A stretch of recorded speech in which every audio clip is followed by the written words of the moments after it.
El fundamento de la sanidad interior, la base donde comienza todo el proceso de la sanidad del alma, es el perdón. Aunque es un concepto muy básico, o al menos eso creemos, cuando estudiamos lo que dice la Biblia acerca de la gracia y el perdón, nos damos cuenta de que la forma en que Dios define el perdón y la forma en que nosotros, como seres humanos, lo definimos es bastante diferente. Y no solo en la teoría, sino en la práctica. Es ahí donde vemos un abismo grande de diferencia. Así que en esta sección vamos a explorar juntos cómo perdonar de la manera que Dios perdona.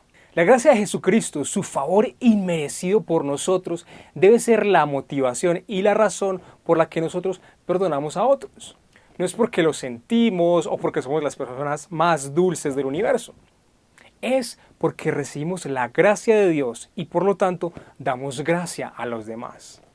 Perdonar es darle a alguien un regalo que no se merece. Tal vez alguien te ha abusado verbal o físicamente durante años o te traicionaron.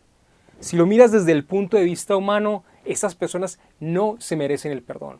Pero desde el punto de vista de Dios es algo diferente. Nosotros no nos merecíamos la salvación. La Biblia enseña que todos somos pecadores, que el que diga que no tiene pecado es un mentiroso. Sin embargo, Dios nos ama tanto que dio a su Hijo. Pero Dios demuestra su amor para con nosotros en que siendo aún pecadores, Cristo murió por nosotros. Romanos 5:8.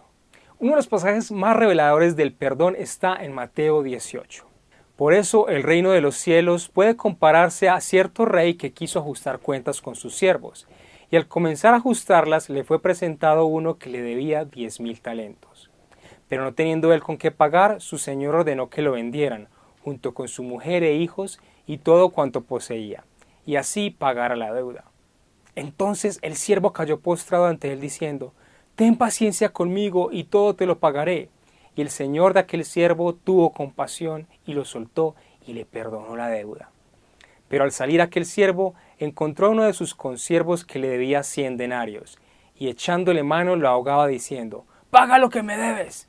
Entonces su consiervo, cayendo a sus pies, le suplicaba diciendo: «Ten paciencia conmigo y te pagaré». Sin embargo, él no quiso, sino que fue y lo echó en la cárcel hasta que pagara lo que debía. Así que cuando vieron sus consiervos lo que había pasado, se entristecieron mucho y fueron y contaron a su señor todo lo que había sucedido. Entonces, llamándolo su señor, le dijo: «Siervo malvado, te perdoné toda aquella deuda porque me suplicaste. ¿No deberías tú también haberte compadecido de tu consiervo, así como yo me compadecí de ti?». Y enfurecido su señor, lo entregó a los verdugos, hasta que pagara todo lo que debía. Así también mi Padre Celestial hará con vosotros, si no perdonáis de corazón cada uno a su hermano. Mateo 18, 23 al 35. La palabra griega para verdugos en este pasaje se refiere a alguien que atormenta a un prisionero con azotes y torturas corporales. Así que la Biblia literalmente dice que si no perdonamos a nuestro prójimo, nos estamos poniendo a nosotros mismos en la cárcel y abriendo nuestras vidas para que los verdugos, eso es, espíritus inmundos, nos torturen. De hecho, alguien definió el perdón como liberar a un prisionero y darse cuenta que el prisionero eras tú. Ahora, volvamos a la parábola. La deuda original del siervo fue cancelada por misericordia. Él no se la ganó ni la merecía, ni tampoco porque prometió que le iba a pagar. De hecho, la suma era tan grande, alrededor de unos 110 millones de dólares actuales, que nunca la hubiera podido pagar. Y es lo mismo con nosotros. No nos ganamos ni nos merecemos el perdón. El siervo en la parábola terminó recibiendo lo que había pedido la primera vez: una oportunidad para pagar la deuda él mismo. Este siervo nunca recibió la misericordia en su corazón y por eso es que no se la podía dar a otros. Cuando nos rehusamos a perdonar, de alguna manera estamos rechazando la misericordia que Dios tuvo con nosotros. Piensa en una persona que te haya ofendido o herido. Si esa persona se arrepintiera y le pidiera perdón a Dios, ¿recibiría misericordia de Jesús? Por supuesto. Pero cuando no queremos perdonar, nos estamos levantando por encima de la misericordia de Dios, negándoles algo que Dios les está dando gratuitamente. Pero ¿qué pasa si la persona no te pide perdón? No importa. El siervo no pidió que le perdonaran la deuda, solo pidió tiempo para pagarla. Pero el rey canceló la deuda en lugar de eso. Eso es lo que debemos hacer. Si no, le damos el derecho legal a Satanás de atormentarnos con enfermedad y problemas emocionales y todo tipo de cosas. El odio es como tomarse un veneno y esperar que la otra persona se muera. Cuando no perdonamos, nos llenamos de enojo y se forman raíces de amargura en el corazón. El no perdonar es darle a los espíritus inmundos la cabida para que vengan y tengan influencia en nosotros. El perdón es una decisión, no una emoción. En muchos casos, la herida ha sido tan profunda que el perdón va a llevar tiempo, pero todo empieza con tomar la decisión. Luego de tomar la decisión, tenemos que ir al Señor y dejar que Él sane nuestro corazón con todo su amor. Puede ser que tú ya hayas perdonado una falta muy grave, pero sigas teniendo dolor en tu corazón. Ahí es donde debe haber un proceso de sanidad interior guiado por el Espíritu Santo y también la ayuda de personas maduras en la fe.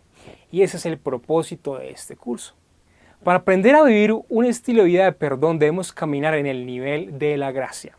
Como vimos en la parábola del siervo que recibió misericordia del rey, pero demandó justicia de su consiervo, no podemos esperar gracia y misericordia para nosotros, pero justicia para los demás. No podemos esperar que los otros perdonen todas nuestras faltas, pero que cuando nos ofendan, entonces paguen y reciban su castigo. Los dos versos anteriores a esta parábola son muy interesantes. Entonces se le acercó Pedro y le dijo: Señor, ¿cuántas veces pecará mi hermano contra mí que yo haya de perdonarlo? ¿Hasta 7 veces? Jesús le dijo: no te digo hasta 7 veces, sino hasta 70 veces 7. Mateo 18, del 21 al 22. Pedro era un judío que había sido criado en la ley de Moisés.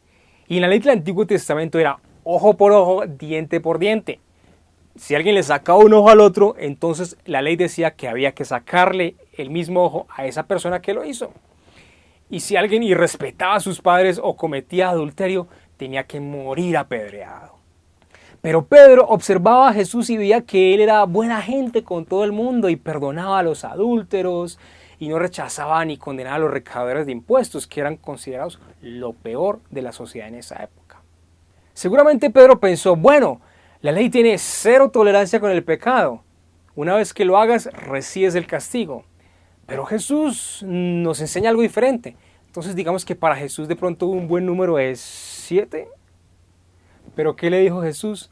70 veces 7. Un número muy grande para su mente formada bajo la ley. En otras palabras, Jesús le estaba diciendo que perdonara indefinidamente, que viviera bajo la gracia y no bajo la ley. Como cristianos, sabemos que tenemos que perdonar y por eso lo hacemos, al menos de labios para afuera. Es como cuando a tu esposa se le olvida que estabas ahorrando dinero para las vacaciones familiares y va y se gasta el dinero en unos zapatos divinos que estaban en promoción, pero cuestan una fortuna de todas maneras. Ella te pide perdón y tú lo haces a regañadientes. No solo eso, sino que te pones todo áspero por un par de días y no hay nada de besitos ni palabras lindas para ella. Para que aprenda, nos decimos los hombres, ¿cierto? Y aunque perdonamos, seguimos actuando en el nivel de la justicia, castigando a nuestra esposa con esa actitud de verdugo. Pero así no es como perdona a Dios. La Biblia dice en 1 Juan 1:9 que si confesamos nuestros pecados, Dios es fiel y justo para perdonar nuestros pecados y limpiarnos de toda maldad. Nos perdona y punto. Nuestra comunión con Él es restaurada inmediatamente. ¿O te imaginas a Dios dejándonos de hablar o de escuchar nuestras oraciones por varios días después de haberle pedido perdón? ¡Para nada! Jesús fue muy claro que debemos perdonar de corazón en Mateo 18:35. Cuando no perdonamos de corazón, estamos viviendo en el nivel de la justicia, no en el nivel de la gracia.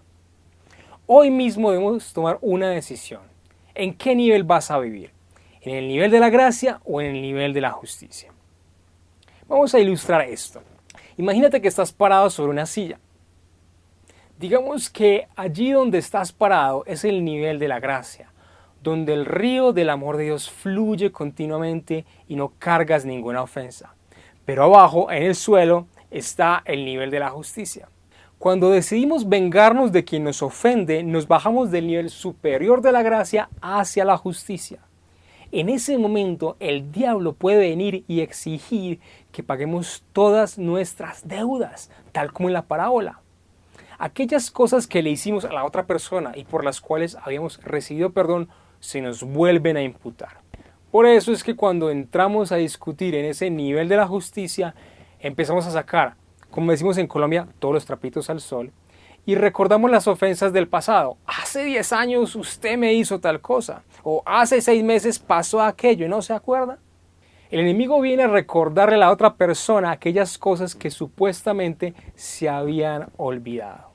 Cuando nos bajamos al nivel de la justicia, nos salimos de la protección y la bendición de Dios sobre nuestras relaciones interpersonales y le damos derecho al diablo para que venga y ataque nuestro matrimonio, nuestras amistades.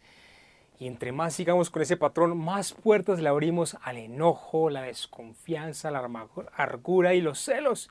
Y eventualmente somos nosotros los que caemos, pues en el nivel de la justicia lo que hacemos es juzgar al otro. Y la Biblia dice, no juzguen para que no sean juzgados. Pero ese es el tema de la próxima sección. Ahora vas a tomar la decisión de perdonar hoy a todo el mundo. Puede que ya sepas a quién debes perdonar. Puede que no. Puede ser una persona o un grupo de personas o incluso una organización como una iglesia o una compañía. Si no estás seguro, pide al Espíritu Santo que te recuerde todas las personas a quienes debes ofrecer el regalo inmerecido del perdón. Vamos a hacer la siguiente oración en voz alta, de todo corazón. Padre Celestial, hoy decido perdonar a... Aquí pone el nombre de la persona o el grupo. Los perdono por lo que me hicieron cuando, y menciona específicamente lo que ocurrió. Los dejo libres de cualquier responsabilidad por lo que me hicieron. Los dejo en tus manos, Padre, para que seas el juez y el jurado en esta situación. Les ofrezco un regalo que en mi opinión no se merecen. Decido bendecirlos hoy, Padre, y te pido que los bendigas en sus relaciones con otras personas, en su salud, en sus finanzas y su relación contigo. Te agradezco, Padre, que tú me has perdonado muchas veces y por eso ahora perdono. Nombra a la persona o al grupo. En el nombre de Jesús, amén. Muy bien, descarga el PDF y haz esta oración mencionando a todas las personas a quien tengas que perdonar.